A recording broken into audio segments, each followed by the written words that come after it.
Hello and welcome to Action Sports Jax Primetime. Goodbye, May. Hello, June. NFL stadiums reopening, talk of coaches returning, and a league's trying its best to stay on schedule for a 2020 football season with training camps opening at the end of July, at least as of now. Yeah, any season is so big because of the amount of work that's done. But for the guy behind us, 2020 will be as big as it gets. Dan Hicken, Brent, Martineau tonight, and the tale of Gardner Minshew, who represents the hope, really, right? In an organization that has, quite frankly, zero expectations from the rest of the league, Brent. Look at any power poll, the Jags rank 32. Look at any way too early mock draft, the Jags are picking first. If they are right, Gardner Minshew won't be the Jags quarterback in 2021. He has a 16-game audition to prove he belongs in the NFL. As a starter, a franchise guy, or as a guy who can lead his team to the Super Bowl. Let's look at three guys who suffered sophomore slumps, though, in their second year in the league. That would include one Baker Mayfield. He has a lot to prove. He set an NFL rookie record, 27 touchdown passes, but then saw his rating drop all the way to a 78.8 with 21 interceptions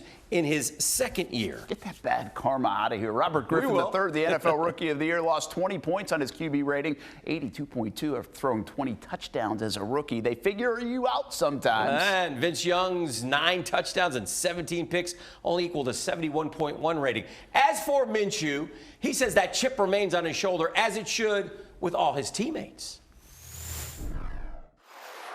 I think we do have a lot to prove. Prove that, we're not what anybody says about us. The only people that really, only people whose opinions matters, who's in that huddle, who's on that team. And I think we're going to set those expectations for ourselves. Brent, you wanted some positivity. The only three quarterbacks who have ever won the Super Bowl in their second seasons, Tom Brady, Big Ben, and Russell Wilson. Heard of them all. Minshew had the opportunity to be the fourth. All right, so we said expectations. So let me ask you this. Let's assume Gardner plays 16 games, okay? Give me a stat line that would be good enough for you, not counting wins. I just want to know what the numbers are that you think Gardner Minshew could get to in his second year, knowing that he threw, 21 touchdowns and had 6 picks a year ago. And about 3,200 yards, if I'm not mistaken, and scrambled around for 12 games. Yeah. So I would say approaching 4,000 yards, 3,700. Because if you think about it, 16 games, 200 yards a game is only 3,200 yards. And not only that, I think they're going to cater the offense more to him and pass it a little bit more than they've tried to run it last year, especially. Okay. But I think you're right. I think you're Give talking me touchdown about passes. What do you? I think around like a 25, over 25. Over 25? Is that fair? What about picks? I go around a dozen because I'm not going to go crazy and say 7, 8, but he's a gunslinger. He's going to lose the football. He lost 13 fumbles a year ago. He cleaned it up about halfway through.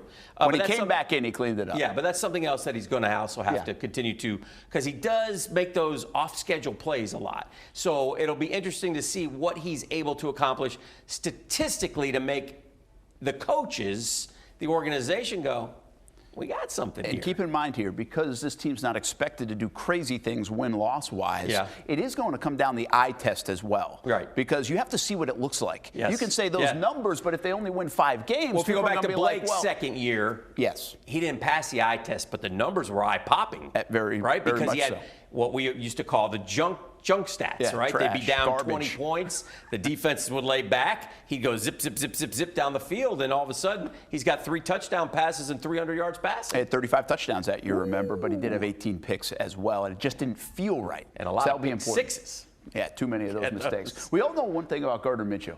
He is putting in the work. Yeah. But let's be honest. If you're a starting quarterback in the NFL, you better be putting in the work in the offseason. Minshew wanted to be bigger, stronger, faster. And by the looks of him, mission accomplished. We talked with the guy who was around him most this offseason, his strength and speed coach. So basically it started right after the Super Bowl. We put a plan together to figure out, hey, we want to get stronger and faster. He kind of knows where he wants to be weight-wise and what's a good weight for him to play. We put this great plan together, and it's just been hard work since. A little background here. This came together last year. His roommate up here in Jacksonville is Michael Walker, who's a native of Naples. And so you guys knew each other a little bit. He told Gardner about it. But, I mean, you had no idea Gardner Minshew would become kind of Gardner Minshew the way he is right now in the NFL.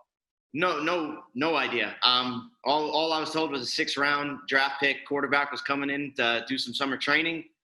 We met and we hit it off, and we had a great summer workout. And little behold, next thing I know, a couple months later, he's the starting quarterback for the Jaguars. So, it's told us all of his hard work. But how common is this for quarterbacks across the NFL? Obviously, they've got the team stuff going on. I think everybody nowadays has a QB coach to some degree. And is there this third coach, kind of like the way you are for Gardner? Yeah, I think every quarterback has a strength and conditioning coach. There has to be different coaches for different philosophies and different methods. The quarterback coach has just got to strictly work there. Me, strength and conditioning, I just got to work with the speed and work on building his muscle. And then there's nutritionists and there's different things. And, it's really a whole team effort, coming together and making sure that this rolls smoothly. He has a posture coach. So I'm always on a video call with him at some nights, talking with the posture coach. Okay, we need to throw these into the program. We need to do this. We need to add this. So, there's different methods. And I think every quarterback should have one. If not, probably does. What does that mean? What's a posture coach? I mean, you made me sit up straight when you said that. Yeah. So he linked up with Brian Bradley, who works with the Gosku methods. They actually do a lot of stuff with the 49ers. And pretty much we're working on his posture. That was the biggest key going in. We want to work on his posture. We want to work on his position, his stabilization, his balance.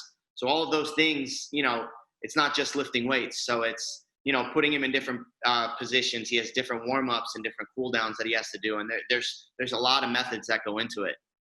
Are you guys happy with where everything is at? He said he gained initially, I think, got up to like 230, gained maybe 10 pounds or so, and now it's back between 222 and 225. I think that's a little minutia to the average fan, but what does that mean to you guys? Is that where you guys want him to be? Yeah, I mean, we want him to be where he feels good.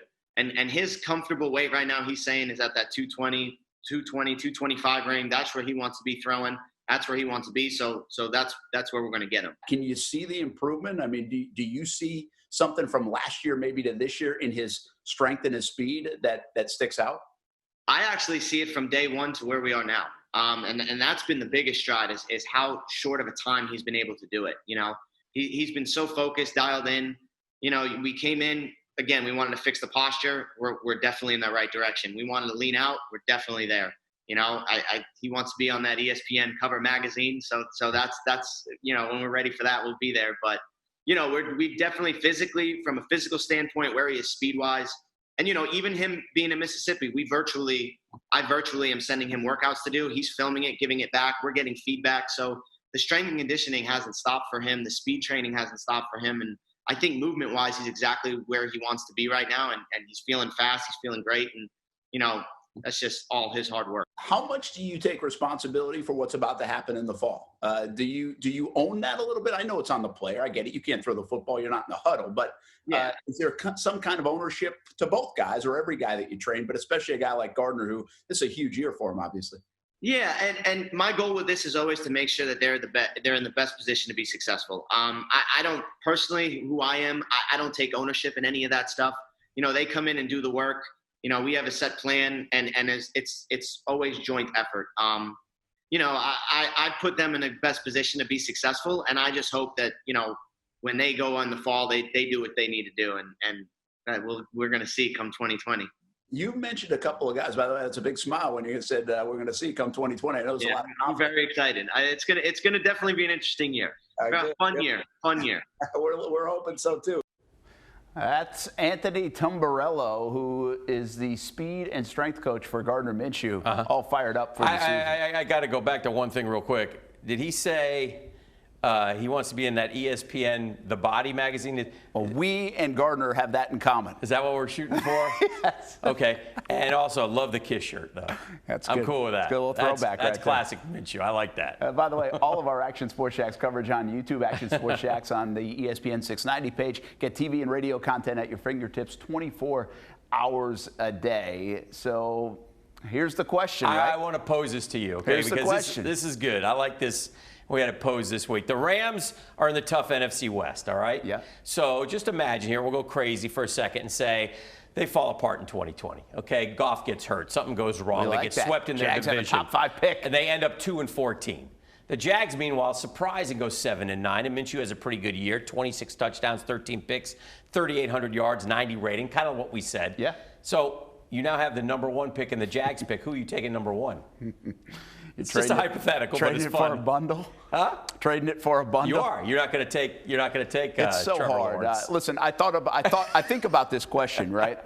Because it is a great hypothetical. Yeah. And again, that eye test will come in handy on this kind of question. Correct. But how do you pass up a potential franchise guy? Do you make that mistake? Would Shad Khan allow that? Yeah. You know, would the front office allow that? Or do you stack up at the QB position just for safety's sake and then trade one down the road? Could you do that and just bring in competition? But if you pick the number one guy, he's the guy. Well, everybody says right now, I mean, again, with Trevor Lawrence, it's like he's like Andrew Luck coming out, right? He's That's the surefire. And now, Tua was last year, and he ended up not being the number one. So you never know 100%.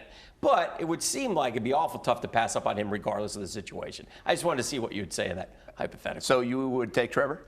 I think I would. With that hypothetical? With that hypothetical, I think because those are pretty good numbers. They're really good numbers. Yeah. Especially for a second-year guy. So what do you do with Minshew? Trade him? We see. It's a little bit unfair in this respect to Gardner Minshew, too.